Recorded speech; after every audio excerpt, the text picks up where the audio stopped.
हाय प्रिय मित्रांनो, विंडोज 11 आपल्याला इन्स्टॉल करायचं आहे की नाही या टॉपिकवर मी आज तुम्हाला बोलणार आहे.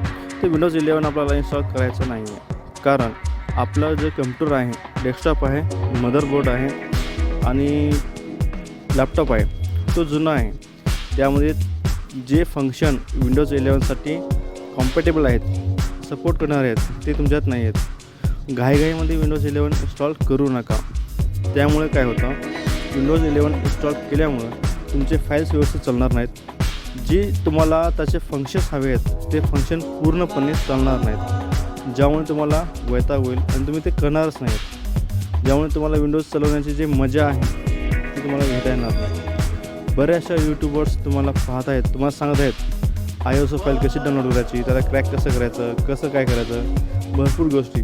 पण यामुळे नुकसान तुमचंच होणार आहे, त्यांचं नाही. त्यांना माहिती नाही की तुमचा कम्प्युटर कोणता आहे, त्याचं फंक्शन काय आहेत, हार्डवेअर कोणतं आहे, या गोष्टी त्यांना माहिती नाही आहेत. तुम्हाला माहिती आहे की तुमचा कम्प्युटर किती जुना आहे. प्रत्येक जुन्या कम्प्युटरमध्ये विंडोज 11 इन्स्टॉल होतोच असं नाही. जर इन्स्टॉल झाला तर तो पूर्णपणे काम करतोच असं नाही.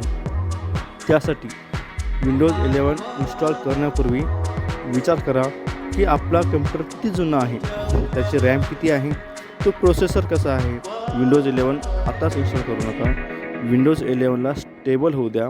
आता तो सॉफ्टवेअर नवीन आहे, त्यामुळे त्या सॉफ्टवेअरवर सध्याला काम चालू आहे. पण काही उतावळे यूट्यूबर्स त्या विंडोज 11ला इन्स्टॉल करण्यासाठी वेगवेगळ्या गोष्टी सांगत आहेत. लक्षात ठेवा, त्यांचा मदरबोर्ड त्याला सपोर्ट करतो म्हणून ते इन्स्टॉल करत आहेत. पण तुमचा मदरबोर्ड सपोर्ट करतो की नाही हे तुम्हाला माहिती नाही आहे. त्यासाठी घाई गडबड करू नका. तुमची कामं आता चालू आहेत, तसंच चालू द्या. काही दिवस होऊ द्या. डिसेंबरच्या महिन्यामध्ये विंडोज 11चा स्टेबल येणार आहे. तेव्हा आपण पाहूया की विंडोज 11 आपल्याला इन्स्टॉल करण्यासाठी काय काय करता येईल. सध्या तर तुम्ही विंडोज 11 इन्स्टॉल करूच नका. जे आता विंडोज आहे त्यावरच तुम्ही काम करा. ते विंडोजसुद्धा छान आहे.